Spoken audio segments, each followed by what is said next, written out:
Selamat siang, saya Kevin Noven Pramudia. Di sini saya akan mempresentasikan prosedur keamanan dan keselamatan untuk pengoperasian drone agrikultur. Presentasi ini saya buat untuk memenuhi PPT Examination DJI Academy.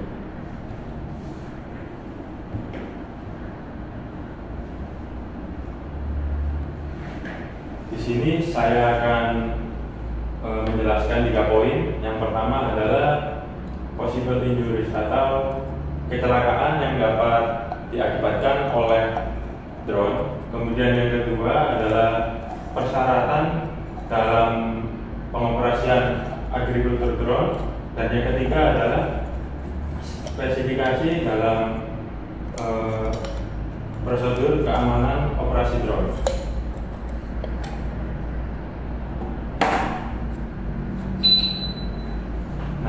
Pertama adalah kecelakaan kerja yang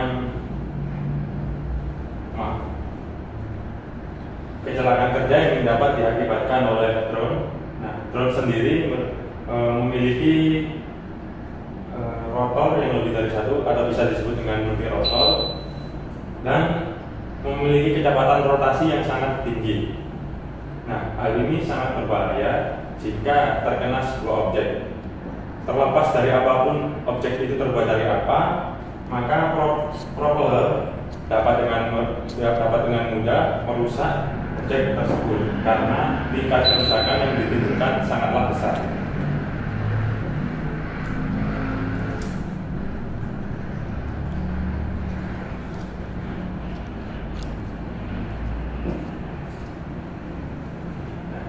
Ini adalah contoh kerusakan yang diakibatkan oleh agriculture drone.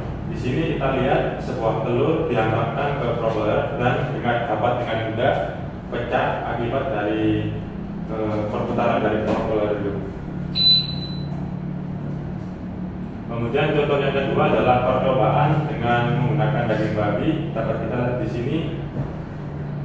Drone dapat dengan mudah memotong daging babi ini. Nah, seperti ini hasilnya. Kemudian yang ketiga adalah kecelakaan kerja akibat propeller dari drone. Nah, ini tangan manusia, jari manusia yang terkena propeller. Nah, lukanya cukup dalam, dapat kita lihat di sini.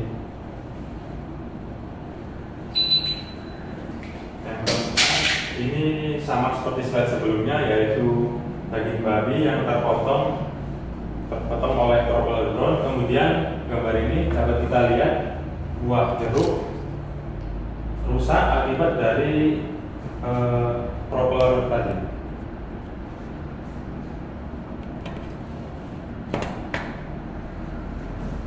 Kemudian pada slide selanjutnya adalah larangan-larangan dalam pengoperasian drone. Nah, yang pertama adalah propeller sangatlah berbahaya, terutama propeller yang sedang aktif. Jadi kita tidak boleh mendekat dari propeller tersebut, apalagi menyentuhnya. Kemudian yang kedua ini kita harus mengoperasikan drone pada area yang terbuka. Kita tidak boleh mengoperasikan drone di mana terdapat banyak orang karena dapat menimbulkan kecelakaan kerja. Kemudian yang ketiga, kita harus memperhatikan jarak aman dalam pengoperasian drone. Setidaknya seminimal mungkin kita berada 6 meter dari agricultural drone. Lalu ketentuan lainnya, kita juga harus mematuhi aturan dari pemerintah setempat.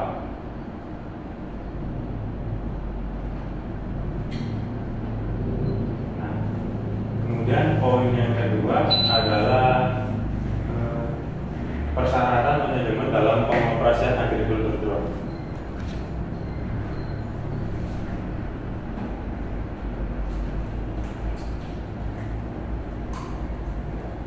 Pada slide ini saya akan membahas batasan-batasan dalam menerbangkan sebuah drone. Di dalam slide ini contohnya adalah di negara Cina, sebuah drone itu dapat terbang dengan tinggi optimum di bawah 30 meter, dan dia harus terbang di atas area pertanian, area kehutanan, dan peternakan. Sebuah drone tidak boleh terbang di bawah area pesawat terbang. Selain itu, sebuah drone tidak boleh terbang di perbatasan negara, kemudian tidak boleh terbang di area Airport Clearance Protection Zone, kemudian di dekat area militer, di dekat atau dalam jarak 100 meter dari pembangkit listrik, substation, stasiun gas, dan area-area yang padat penduduk maupun padat aktivitas manusia. Kemudian sebuah drone juga tidak boleh beroperasi dalam jarak 500 meter di atas rel kereta.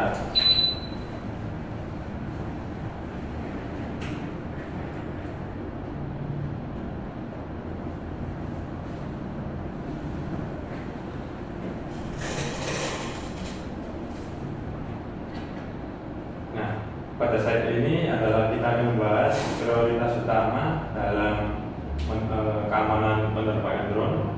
Yang pertama, kita harus mematuhi peraturan ini. Yang pertama adalah kita harus menjauh dari sensitif area seperti bandara, area politik, dan area militer. Kemudian kita harus menjauhi area yang ramai.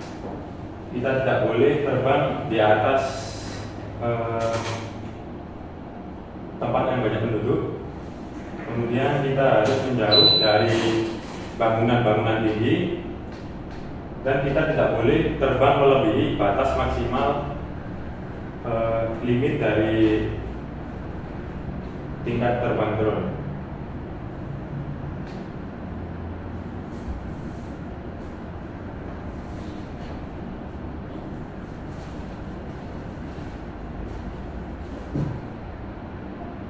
Sesuai dari Civilian UAS Pilot Management Regulation di Cina, pengoperasian agricultural drone termasuk dalam kategori 5. Nah, jadi setiap pilot yang mengoperasikan agricultural drone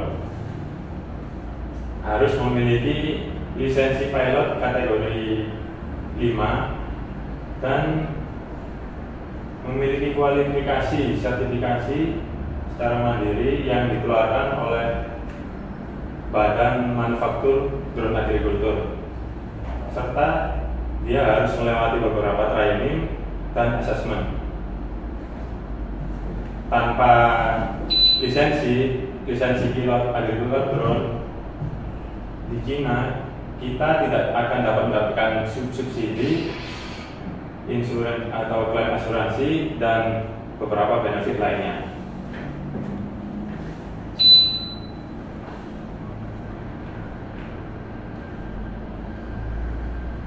Kemudian poin yang ketiga adalah spesifikasi dari prosedur keamanan agricultural drone.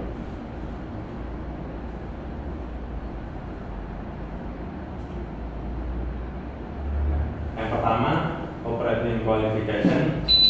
Sebuah operator drone harus mendapatkan training terlebih dahulu dalam pengoperasian agricultural drone. Yang kedua adalah kita harus memakai pakaian pelindung, memakai topi dari pelindung dari matahari, memakai masker, memakai kacamata pelindung, sarung tangan, dan sepatu untuk melindungi diri kita. Kemudian kita harus menggunakan pestisida yang aman dan tidak menggunakan pestisida dengan tingkat racun yang tinggi.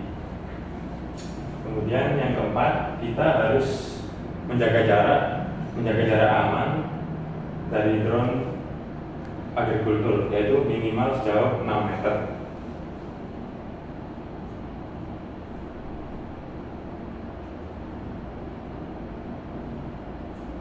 Yang kelima, kita harus menjaga jarak dari lingkungan sekitar dan memastikan bahwa tidak ada penduduk yang berada di area sekitar pengoperasian drone.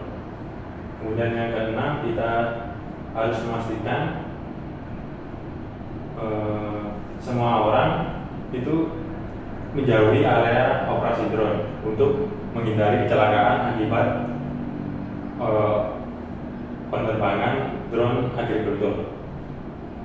Dan yang terakhir, kita tidak boleh mengambil risiko pada saat demonstrasi drone, dan kita tidak boleh sembarangan untuk show off skill kita.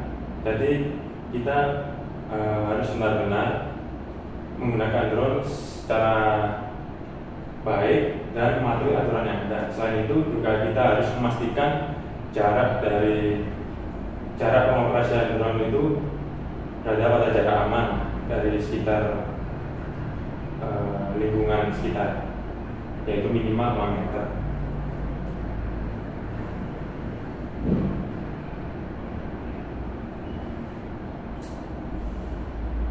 Lalu pada poin ketiga adalah kita harus menjadwalkan jam kerja.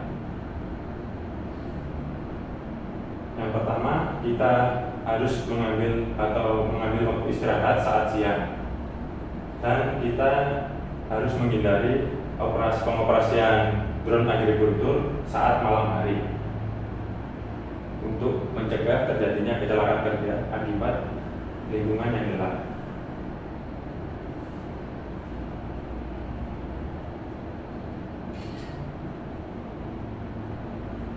Nah, ini adalah contoh kasus akibat pengoperasian yang tidak mematuhi prosedur keamanan dari operasi agricultural drone. Pada September 2018, Mr. Chen untuk take off dan landing menggunakan agricultural drone di tengah jalan, sehingga dia menabrakkan drone-nya ke Miss Liu, sehingga Miss Liu ini mengalami kecelakaan yang cukup berat, menimbulkan cedera yang cukup berat. Dan Mr. Chen ini didakwa dari pengadilan setempat.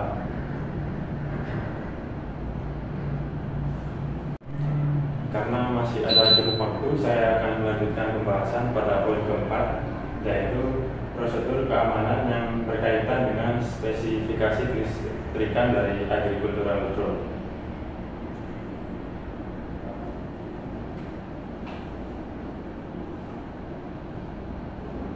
Nah, ini adalah pemilihan diameter dari kabel. Nah, dari sini semakin besar kabel, maka beban yang dapat kapasitas beban akan semakin besar. Jadi kita tidak boleh menggunakan kabel dengan diameter yang kecil atau tipis, karena jika diberi beban yang sangat besar maka kabel itu bisa terbakar. Kemudian ini adalah spesifikasi kabel charging dari DJI Agras.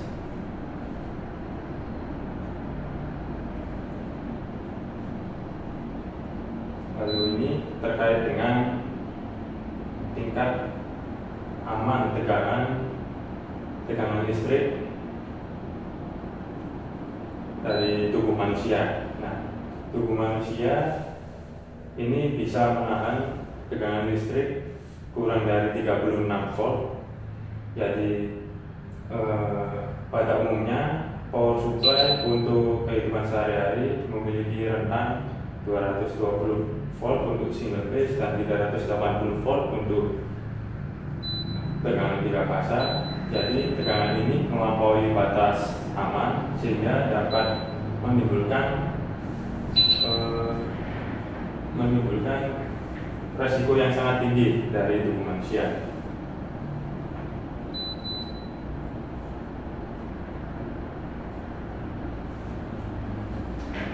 Kemudian dalam pengoperasian agricultural drone, kita harus memperhatikan area-area sekitar. Nah, terutama pada area sekitar pastinya ada instalasi kelistrikan. Yang pertama, kita harus melakukan survei lingkungan sekitar sebelum melakukan pengoperasian agricultural drone. Kita harus memperhatikan jarak antara tiang listrik dari daerah tersebut. Lalu yang kedua, jika kita mengoperasikan drone pada saat malam hari, kita harus mengingat beberapa obstacle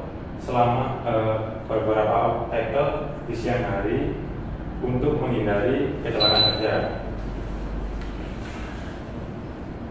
Lalu kita harus menjaga jarak setidaknya 6 meter di area instalasi listrik untuk mencegah drone tersangkut di area instalasi kelistrikan. Jika sebuah drone terlanjur tersangkut, kita tidak boleh mengambil drone atau menghandle drone tersangkut itu sendirian. Kita harus memanggil ahli kelistrikan dari pihak setempat.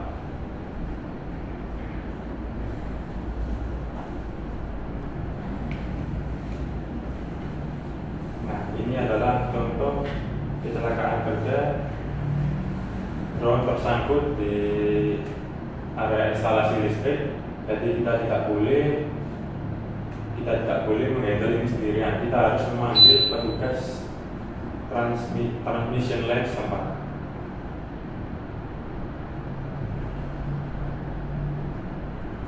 Lalu poin yang kelima adalah beberapa tips penting dalam pengoperasian agricultural drone. Yang pertama, dalam demonstrasi produk agricultural drone, pengunjung diharapkan berada pada jarak minimal 10 meter dari drone untuk mencegah terjadinya kecelakaan akibat malfunction. Lalu dalam pengajaran atau demonstrasi, kita harus memilih area yang luas, area yang terbuka, dan tidak banyak aktivitas manusia di sekitar area operasi drone. Lalu yang ketiga, jika terdapat anak-anak maupun orang tua dalam proses demonstrasi, kita harus menjaga jarak dari drone kita dengan orang-orang itu sejauh minimal 10 meter untuk menjaga keselamatan mereka.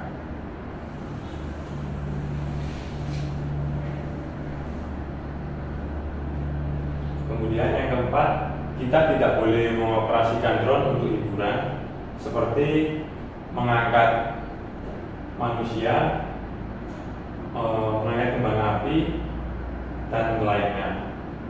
Dan kita ingat juga, kita tidak boleh menerbangkan drone di area yang memiliki tingkat aktivitas yang tinggi. Kemudian yang kelima, tidak ada sinyal GNSS dalam ruangan tertutup. Jadi kita harus mengoperasikan drone dalam lingkungan yang terbuka. Yang keenam, kita tidak boleh menerbangkan drone saat terdapat alarm pada remote yang menunjukkan bahwa alarm masih belum dikunci. Lalu yang ketujuh, kita tidak boleh menggunakan kombinasi perintah stick saat drone berada di atas udara. Jika kita melakukannya, drone bisa terjatuh. Kemudian yang terakhir, jika kita menemukan seseorang yang mengoperasikan drone dan menunjukkan perilaku yang membahayakan, kita harus menghentikan mereka karena perilaku mereka ini bisa menimbulkan kecelakaan akibat kesalahan penggunaan agricultural drone. Sekian presentasi dari saya. Terima kasih.